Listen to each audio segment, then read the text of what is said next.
In a quiet neighborhood of Portland, Oregon, lived Emily Carter, a 34-year-old woman known for her kindness and willingness to help anyone in need.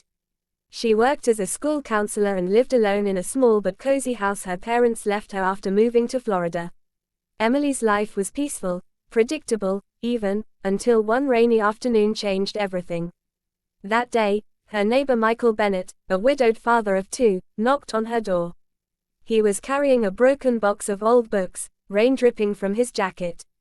"Hey, Emily," he said with a gentle smile, "I hate to bother you, but could you hold on to these for a few days?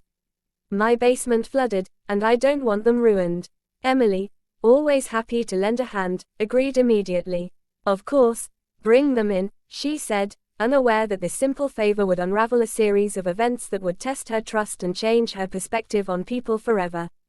Michael was polite, always thanking her for small things. Over the next few days, he started dropping by, sometimes to pick up mail, sometimes just to talk. He shared stories about his late wife, about his kids, and how hard it was balancing work and parenting. Emily listened, offering comfort and encouragement. They became good friends. Weeks passed, and Emily noticed Michael had not come back for the books. When she texted him to remind him, he replied, "I'll get them soon. Things are a bit crazy at work." She didn't think much of it.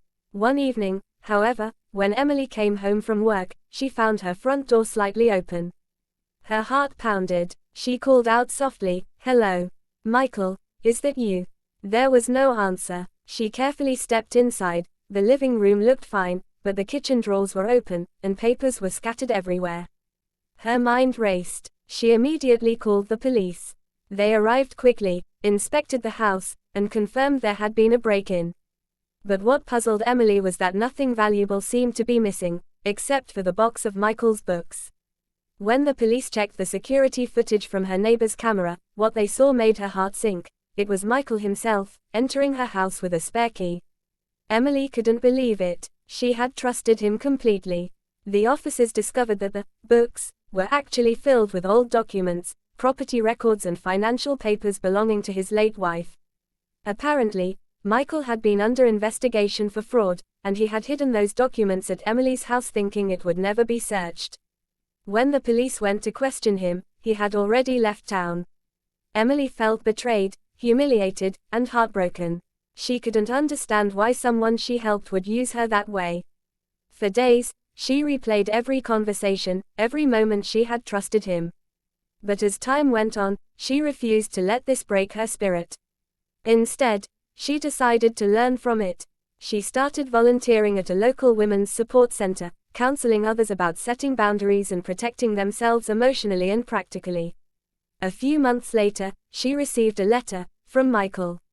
It was mailed from another state. He apologized, admitting everything, saying he never meant to involve her but panicked when things got out of control. Emily read it once, sighed, and placed it in a drawer.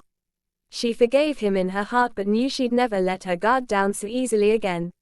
Years later, when she looked back, Emily realized that what seemed like a small favor had taught her one of life's most important lessons: kindness is precious, but it must be protected. And though everything had fallen apart that day, she had rebuilt her peace, stronger, wiser, and more grounded than ever.